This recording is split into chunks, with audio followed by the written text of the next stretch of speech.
Today I'm going to show you how I made this really simple writing desk, so let's check it out.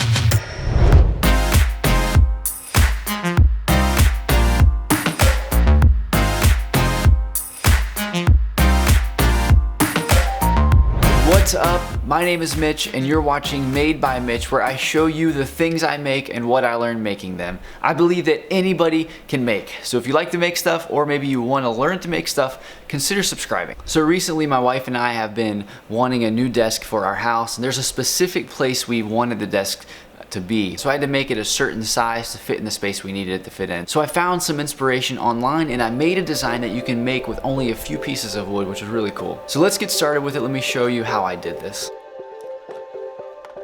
For this project, I wanted to use dimensional lumber that you can get from the local hardware store. This project was so basic, it just took two 2x10s, 8 foot long, and that's all it needed for the project. So the first thing I did was marked all my cuts, and then I cut them using a straight edge. I just used a speed square, which I usually use, and it works great. And so what I was going to do was I was going to use dowels to join two pieces together for the sides and top. So what I did was use the table saw to trim off one edge of each board. You definitely wouldn't have to do this step if you don't have a table saw, or maybe you didn't want to. You would have a little bit of a gap in between the boards, but it's totally doable without.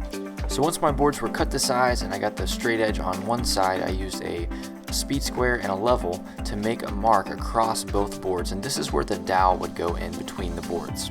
And so after that, I used my dowel jig, which I made myself, and I clamped it on.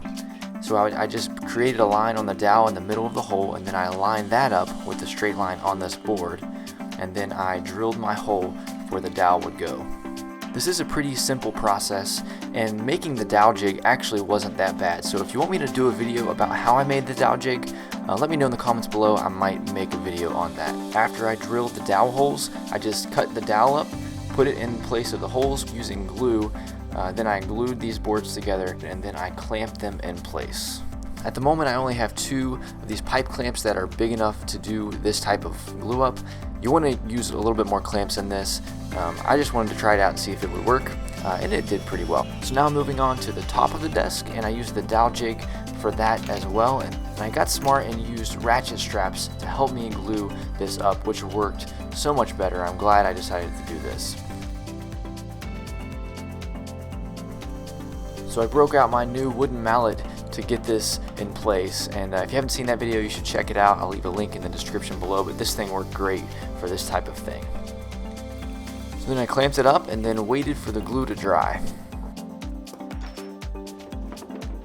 So because I really didn't mill these boards down with a planer or anything, one of the boards was pretty bowed, so I went at it with a hand plane. Again, this is totally unnecessary if you don't have a hand plane. I just wanted mine to be as flat as possible, so that's what I did. Okay, so I have all of the panels of the desk glued up. I've taken them out of the clamps, and I wanted to show you something real quick that I've learned so far. I went ahead and cut these boards to the exact size that they needed to be first, and then I was going to do the dowel joinery, and then I was going to put them together. But these boards didn't line up exact, so I'm going to have to cut off a little bit of each side on all 3 of these panels. So my desk isn't actually going to be quite as wide as I wanted and quite as tall as I wanted. So next time, and this is what I would recommend you doing, is cut your boards a little bit longer than you need, do the dowel joinery. That way if they don't line up perfect, you could still cut them to the size that you want at the end, and you're not out anything. So the next thing I had to do was cut a little bit extra off of each of the panels. I really only had to end up cutting off 1/4 of an inch, so it wasn't too bad. Once I got the lines marked where I wanted to make my cut, I just clamped a board to act as a guide for my circular saw, and then I cut off the excess of the panel.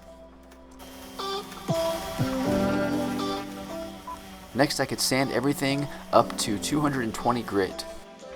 I went back and forth on which finish I wanted to choose for this desk, but I wanted it to keep its natural color, so I chose a white stain from Minwax. I have used this before, but not in this way. So what I did was I brushed it on really thick, I let it sit for just a few seconds, and then I wiped it off the best I could. And I did this just with one coat for all the panels. I love the way this brought out the grain of the pine. It got rid of the yellow nasty look, and it gave it a really bright and clean finish. So after the stain had dried, I decided to use a spray shellac to finish off the panels. I like spraying on a finish for things like this just because it gives a more of an even coat, and with shellac it dries really quickly. And now it was time to assemble all of the desk together, and I used pocket holes for this. So the first thing I did was mark out where all the pocket holes needed to be, and then I put the side panels in the pocket hole jig and then made my pocket holes. Now I just used 4 pocket holes for each side panel, and then I attached them using 2-inch pocket hole screws to the top part of the desk.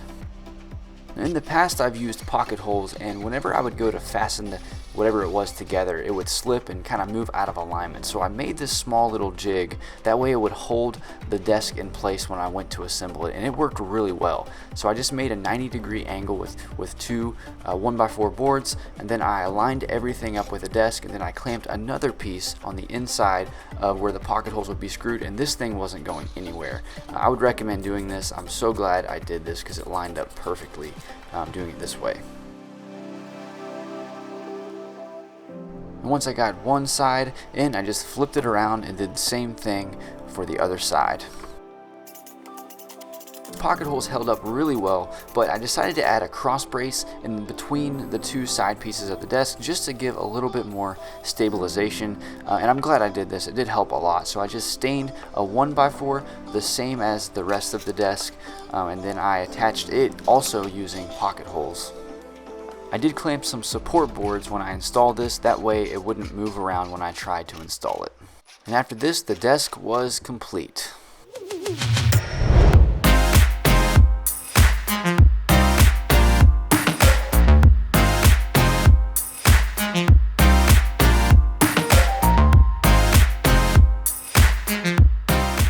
So I'm trying something new here at the end of my videos, and that is question of the day. So today's question is, what is your favorite finish that you use on DIY projects or furniture? Or if you don't make furniture or finish a lot of stuff, what is your favorite type of furniture finish? Maybe it's a certain color of paint or a certain grain of wood. So let me know in the comments below. I'd love to start a conversation with you guys down in the comments. Give this video a thumbs up if you liked it, and be sure to check out some of my other DIY projects. But that is it for this video. Thanks for watching. We'll see you in the next project.